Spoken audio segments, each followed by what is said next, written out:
사업을 할 때 여러 가지 중요한 요소가 있겠지만은 제가 생각하는 한 가지를 말씀을 드리면은 바로 선순환입니다.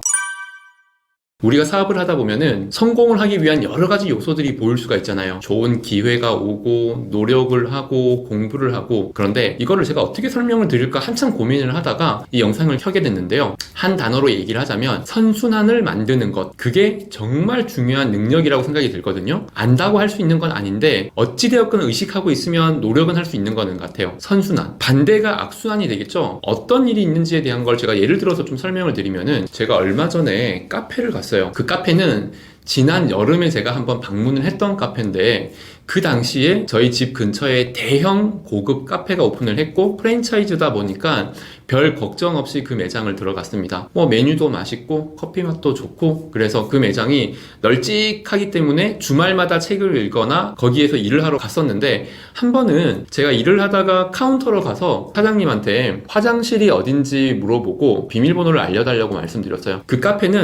카페를 나가서 화장실을 가야 되는 곳이었거든요. 그래서 화장실이 어딘지 그리고 비밀번호를 알려달라고 말씀을 드렸더니 그 사장님이 저한테 턱으로 비밀번호가 여기 붙어져 있었나 봐요.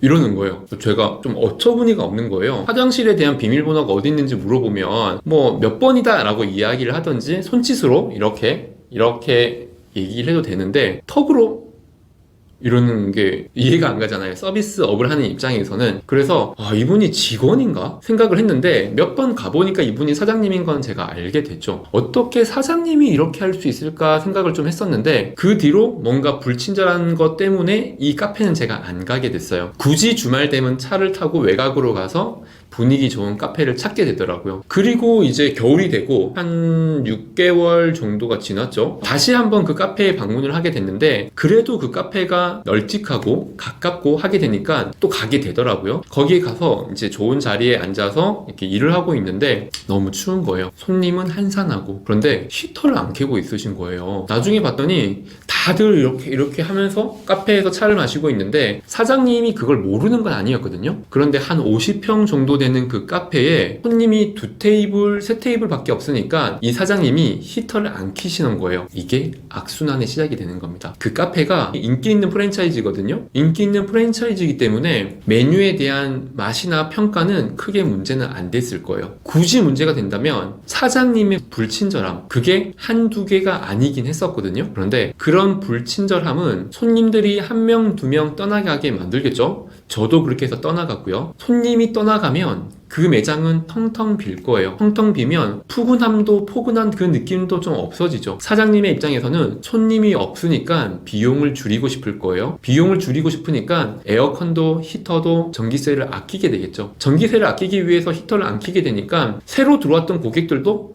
추워 하면서 나가는 일들도 발생을 한단 말입니다. 그 손님들이 다시 들어오지 않고 나가게 되면 또 비용을 줄일 고민을 해야 되고, 직원을 잘라야 되고, 재료를 아껴야 되는 상황이 되고, 손님은 만족도가 또 떨어지겠죠. 또다시 손님은 떨어질 겁니다. 너무나 당연한 악순환이 시작되는 겁니다. 사업은 선순환을 하나하나 만들어야 돼요. 직원을 예를 들어 볼게요. 어떤 직원에게 내가 제일 처음 첫인상, 어떤 만족도를 못 주게 되면은 그 직원은 여기는 괜찮은 직장이다 라는 생각을 안 하겠죠. 그러면 내가 할 수 있는 최선을 하지 않게 될 거예요. 열심히 안 하게 되겠죠. 사장님은 열심히 하지 않는 직원에게 보너스를 주거나 간식을 주기가 꺼려질 거예요. 보너스도 안 나오고 간식도 안 주는 사장님 밑에서 일하는 직원은 더더욱 불성실해지겠죠. 그 불성실해짐은 더더욱 챙겨주는 마음이 없어지게 되고 지속적인 악순환이 시작이 되는 겁니다. 거래처도 마찬가지입니다. 처음에 그 거래처와 관계가 좋지 않아요. 내가 그 거래처를 너무 극단적으로 쪼아붙이고 갑질하고 깎아내리면 그 거래처는 좋은 거래처가 안 되겠죠. 그러면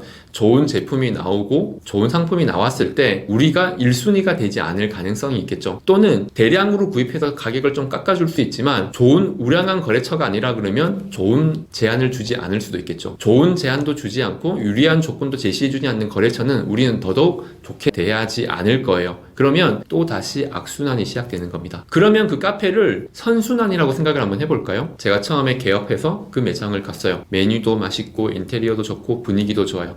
사장님도 만족스럽고 친절하셔가지고 저는 이 카페가 좋게 됐어요. 그러면 이 카페를 지속적으로 방문을 하게 될 거고, 고객들도 처음에는 이 카페를 올랐다가 알게 된 다음부터는 한 명씩 한 명씩 단골이 생기면 손님이 조금씩 많아지겠죠. 사장님은 기분 좋은 마음에 표정이 밝아질 거고요. 손님들이 많으니까 직원을 더 채용하겠죠. 직원을 더 채용하면은 서비스는 좀 더 좋아질 테고요. 직원도 많고 서비스도 좋고 사장님 표정도 밝으면 이 카페는 점점점 좋은 매장이 되는 거겠죠. 좋은 매장이 되면은 점점점 손님들은 더 들어올 테고, 손님들이 더 들어오게 되면 웨이팅이 생길 수 있고, 그 웨이팅을 보고 또 다른 웨이팅이 생기는, 이게 선순환이 되는 과정이잖아요. 내가 한번 선순환을 했다고 해서 악순환이 안 생긴다는 보장은 없어요. 내가 직원에게 처음에 잘해줬다고 해서 그 직원이 성실하게 무조건 열심히 한다고 보장은 할 수는 없죠. 하지만 내가 직원에게 성실하고 내가 직원에게 잘 대해주고 만족감을 주고 선순환을 시도하게 되면은 그 직원은 10명 중에 5명은 선순환으로 다시 돌아올 거고, 성향이 안 좋은 직원은 내가 선순환을 시도해도 악순환으로 돌아올 수는 있죠. 하지만 내가 악순환을 시작하게 되면은 선순환은 절대 오지 않습니다. 요약하자면 선순환은 악순환이 올 수도 있지만 악순환은 반드시 악순환을 가지고 온다. 이상 장백TV였습니다.